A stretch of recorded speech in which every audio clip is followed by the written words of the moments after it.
சுபையா, வழக்கு பதிவு பண்ணப்பட்டிருக்கு அப்படின்னு அரசு தரப்புல இருந்து விளக்கம் கொடுத்திருக்காங்க. என்னென்ன பிரிவுகளின் கீழ் வழக்கு பதியப்பட்டிருந்தது முன்பாக ஆதவர்ஜுனா மீது?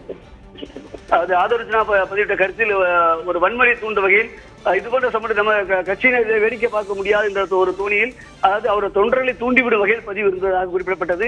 அதை அவர் உடனே நீக்கிவிட்டார்.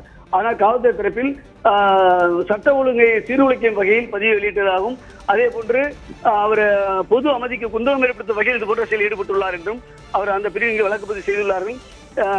எனவே இது தொடர்பாக அவர் நீதிமன்றத்தை நாடி முன்ஜாமீன் கேட்க வாய்ப்பு இருக்கிறது. இதனிடையே தற்போது இந்த பதிவுகளை நீக்கியுள்ளதால் அவர் தரப்பிலிருந்து விளக்கம் அளிக்க வாய்ப்பு இருக்கிறது. என்றால் இந்த பதிவை நான் வெளியிட்டேன், தவறு என்று தெரிந்தவுடன் உடனே நீக்கிவிட்டேன் என்று சொல்வதற்கு வாய்ப்பு இருக்கிறது. ஆனால் காவல்துறையை பொறுத்தவரை இது தொடர்பாக நடவடிக்கை எடுத்து வருவதாக தெரிவித்திருந்தார்கள். நீதிமன்றம் சட்டப்படி நடவடிக்கை எடுக்கலாம் என்று தெரிவித்துள்ளதால் நடவடிக்கை தீவிரப்படுத்தப்படும் என்று எதிர்பார்க்கப்படுகிறது. சுபையா, இந்த வழக்கு பொறுத்த வரைக்கும் இது முடித்து வைக்கப்பட்டிருக்கிறது. சிறப்பு புலனாய்வு குழு அமைக்கப்பட்டு ஆவணங்களை அவர்களிடம் சமர்ப்பிக்க வேண்டும் அப்படின்னு சொல்லப்பட்டிருக்கு. ஆதவர்ஜுனா மீது நடவடிக்கை எடுக்க வேண்டும் அப்படின்ற அந்த உத்தரவினையும் நீதிபதிகள் பிறப்பித்திருக்கிறார்கள். அந்த வகையில இப்ப யார் யாரெல்லாம் இதுக்குள்ள இணைக்கப்படுவதற்கான வாய்ப்பு இருக்கிறது? ஒரு புறம் வழக்கு முடித்து வைக்கப்பட்டிருக்கிறது, ஆனாலும் அதனுடைய தொடர் நடவடிக்கைகள் அப்படின்றது ரொம்ப முக்கியமா நம்ம கவனம் கொடுத்து பார்க்க வேண்டியதாக இருக்கிறது. நீதிபதிகள் சொல்லியிருக்கக்கூடிய முக்கியமான விஷயங்கள் என்ன? இந்த வழக்கை பொறுத்தவரை, அதாவது கரூர் சம்பவத்தை அடிப்படையாக கொண்டு இந்த நிகழ்வு நடந்திருக்கிறது. இனிமேல் எதிர்வரும் காலங்களில் அரசியல் கட்சிகள் பேரணி, பொதுக்கூட்டம், ரோடு ஷோ போன்றவற்றை நடத்துவதற்கு முறையான விதிமுறை வகுக்க வேண்டும் என்ற நோக்கத்தில் தான் தொடரப்பட்டிருக்கிறது. நேரடியாக கரூர் சம்பவத்தை மீது நடவடிக்கை எடுக்க வேண்டும் என்று கூறி தொடரப்படவில்லை. அந்த வழக்குகள் சிபிஐ கேட்ட வழக்குகள், மொத்த வழக்கு மதுரை உயர்நீதிமன்றத்துக்கு சென்றுவிட்டதால் தற்போது உயர்நீதிமன்றத்தை பொறுத்தவரை இந்த வழக்கு மட்டும்தான் தற்போது நிலுவையில் உள்ளது. அந்த வழக்கின் நீதிபதி முடிவு கொண்டு வந்து விட்டார். ஏனென்றால் இது தொடர்பாக ஸ்பெஷல் குழு நியமிக்கப்பட்டிருப்பதால் அந்த குழுவிடம் நீங்கள் சென்று இந்த இது போன்ற கூடுதல் விவரங்களையும் ஆவணங்களையும் அங்கு தாக்கல் செய்யலாம் என்று தெரிவித்துள்ளார். ஆதவர்ஜுனா தொடர்பான தகவலையும் தெரிவித்ததன் அடிப்படையில் அவர் மீது நடவடிக்கை எடுக்கலாம். ஏன் இந்த நீதிமன்ற உத்தரவு வர வேண்டுமா, என்ன ஏன் தயக்கம் காட்டுகிறீர்கள் என்று கேள்வியுள்ளதால் அந்த நடவடிக்கை தனியாக இருக்கும். அதே போன்று மற்ற வழக்குகள், இந்த மற்ற பிரிவுகளில் தொடர்பட்ட அனைத்து வழக்குகளும் கரூர் மாவட்டம் மதுரை உயர்நீதிமன்ற கிளையின் கீழ் வருவதால் மொத்த வழக்கிலும் அங்கு தாக்கல் செய்யப்பட்டுள்ளது. எனவே இந்த வழக்கை எல்லாம் அங்கு சென்றுவிடும். உயர்நீதிமன்றத்தை பொறுத்தவரை இதே போன்று இந்த தினேஷ் தொடர்ந்த போன்று அரசியல் கட்சிகளுக்கு பொதுக்கூட்டம் நடத்துவதற்கும், அதாவது பாதிப்பு ஏற்பட்டால் இழப்பீடு வழங்க வேண்டும் என்று கூறி ஒரு வழக்கு தொடரப்பட்டுள்ளது. அந்த வழக்கானது பிரதான வழக்கு இருக்கிறது. அது வரும் 20ஆம் தேதி விசாரணைக்கு வருகிறது. எனவே அந்த வழக்கும் தற்போது இந்த வழக்கு முடித்து வைக்கப்பட்டுள்ளது. அது ஒரு வழக்கு மட்டும்தான் தற்போது நிலுவையில் இருக்கிறது. மற்ற வழக்குகள் அனைத்தும் கரூர் சம்பவம் தொடர்பான அனைத்து வழக்குகளும் மதுரை உயர்நீதிமன்றத்தில் நடைபெற்று வருவதால் அங்கு இந்த வழக்கை விசாரிக்கக்கூடிய நீதிபதிகள் தண்டபாணி, ஜோதிராமன் ஆகிய அடங்கிய அமர்வுதான் இதில் எந்த முடிவும் எடுக்க முடியும். தளபதி, இந்த வழிகாட்டு நெறிமுறைகள் தொடர்பான வழக்கு இனி அடுத்து சிறப்பு புலனாய்வு குழு அதற்கான ஆய்வுகளை செய்து அது விசாரிக்கும் அப்படின்றத நம்ம புரிஞ்சுக்கலாம். ஆனாலும் நீதிபதிகளுடைய இன்றைய அந்த அப்சர்வேஷன் இரு தரப்புக்கும் அவர்கள் எழுப்பிய கேள்விகள் முக்கியத்துவம் வாய்ந்ததாக பார்க்கப்படுகிறது. எனக்கு இரண்டு விதமாக இதனை நீங்க சொல்லுங்க சுபையா. ஒருபுறம் தாவேக கட்சி மீதான நீதிபதிகளுடைய விமர்சனம், என்ன மாதிரியான கட்சி இது அப்படின்ற தோனியில கேள்வி எழுப்பியிருக்கிறார். அப்போ தாவேகாக்கு வைக்கப்பட்ட விமர்சனங்கள் என்ன? அதே போல காவல்துறைக்கும் நிறைய கேள்விகளை எழுப்பியிருக்கிறார். ஏன் நாங்க சொல்ற வரைக்கும் நீங்க காத்துக்கிட்டு இருக்கணுமா, உங்களுக்கு வழக்கு பதிவு பண்ண தெரியாதா போன்ற தோனியில காவல்துறைக்கும் கேள்வி எழுப்பியிருக்கிறார். ஏன் நீங்க தயங்கி கொண்டிருக்கிறீர்கள் என்பதாக கேள்வி எழுப்பியிருக்கிறார்.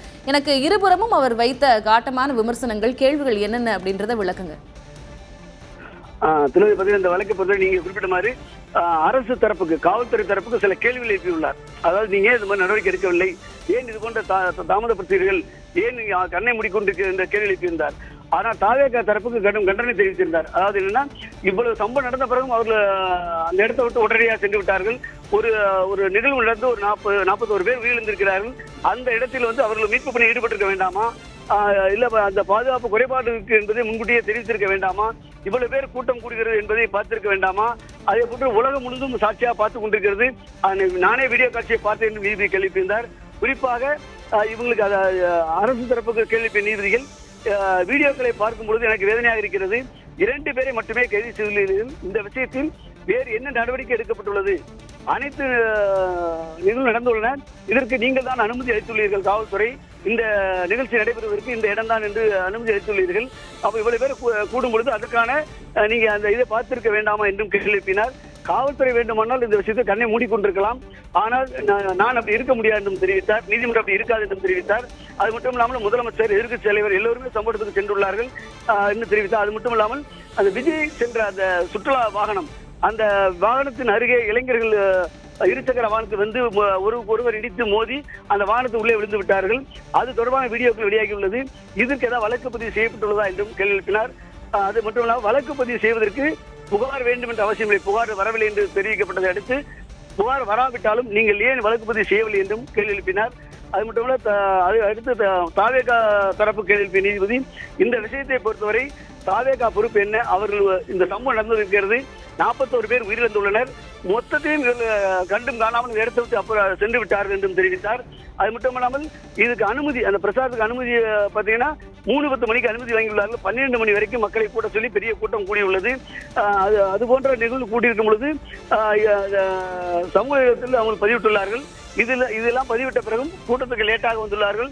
இவ்வளவு பிரச்சனை நடந்துள்ளது. நீங்கள் இது தொடர்பாக வந்து அந்த வாகனத்தை ஓட்டிய வாகனர் கூட அந்த விபத்து நடந்ததை பார்த்துள்ளார்.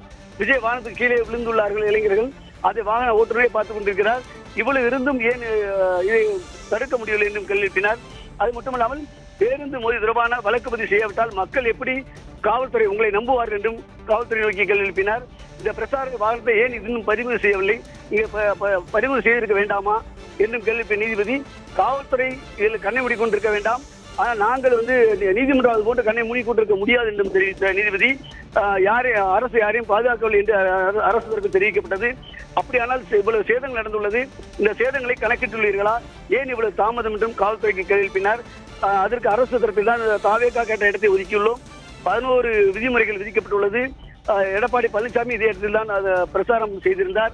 அதே போன்று தாவேகா நிகழ்ச்சிக்கு 559 போலீசார் பாதுகாப்பில் ஈடுபட்டுள்ளார்கள் என்றும் தெரிவித்த அரசு தரப்பு, அரசு எளிதாக குற்றம் சுமத்திவிட முடியும், குறை சொல்லிவிடலாம். ஆனால் இதில் ஏகப்பட்ட சிக்கல்கள் உள்ளன. இந்த விஜயுடைய கரூர் இந்த நிகழ்வு டிசம்பர் மாதம் நடத்தப்பட்டதாக தெரிவிக்கப்பட்டதை அடுத்து திடீரென்று செப்டம்பர் மாதத்துக்கு மாற்றியுள்ளார்கள் என்னும் அரசு தரப்பு தெரிவிக்கப்பட்டது. அதே போன்று இவர் காலதாமதமாக விஜய் கிளம்பினார். அவர் எங்களுக்கு குறிப்பிட்ட காவல்துறை குறிப்பிட்ட அனுமதி வாங்கிய நேரம் ஒன்று, அவர் அந்த நேரத்தில் அவர் நாமக்கல் செல்லக்கூடிய நேரத்தில் கிளம்பவே இல்லை, சென்னையில் தான் இருந்தார். அவர் வேண்டுமென்றே கூட்டத்தை கூட்டுவதால் தாமதமாக கிளம்பியுள்ளார் என்றும் அரசு தரப்பு தெரிவிக்கப்பட்டது. சட்டத்தின் முன்பு அனைவரும் சமம் என்று நீதிபதி தெரிவித்த நீதிபதி இதில் அரசு அமைதியாக இருக்கக்கூடாது என்றும் தெரிவித்தார். அது மட்டுமல்ல, ஒரு மனித கரூரில் ஏற்பட்ட நிகழ்வு என்பது ஒரு மனிதனால் உருவாக்கப்பட்ட பேரழிவு என்றும் தெரிவித்த நீதிபதி அதையும் தெரிவித்திருந்தார். நாங்கள் நீதிமன்றம் மௌனமாக இதில் இருக்க முடியாது, ஒட்டுமொத்த உலகமே இதை சாட்சியாக பார்த்துள்ளது. நிறைய தொலைக்காட்சிகள், வீடியோக்கள் அனைத்தையும் பார்க்க முடிகிறது. எனவே இந்த நிகழ்ச்சி ஏற்பாட்டாளர்கள், தலைவர்கள் உட்பட, அதாவது விஜய் உட்பட அனைவருமே சம்பவ இடத்தில் மறைந்து விட்டனர். யாருமே அங்கு இல்லை. ஒரு 41 பேர் உயிரிழந்துள்ளார்கள். அவர் மருத்துவமனைக்கு ஆம்புலன்ஸில் செல்லப்படுகிறார். அந்த நேரத்தில் அந்த கட்சியுடைய முக்கிய நிர்வாகிகள், மாநில நிர்வாகிகள், தலைவர் உட்பட யாருமே அந்த சம்பவத்துக்கு போகல, எல்லாருமே அங்கிருந்து கிளம்பி விட்டார்கள், நிகழ்வு அந்த இடத்துக்கு கிளம்பி விட்டார்கள் என்றும் தெரிவித்தார். இது போன்ற நிகழ்வு என்பது ஒரு தலைமைத்துவ பண்பே இல்லை, அவருக்கு விஜய்க்கு இல்லை என்பதையும் தெரிவித்தார்.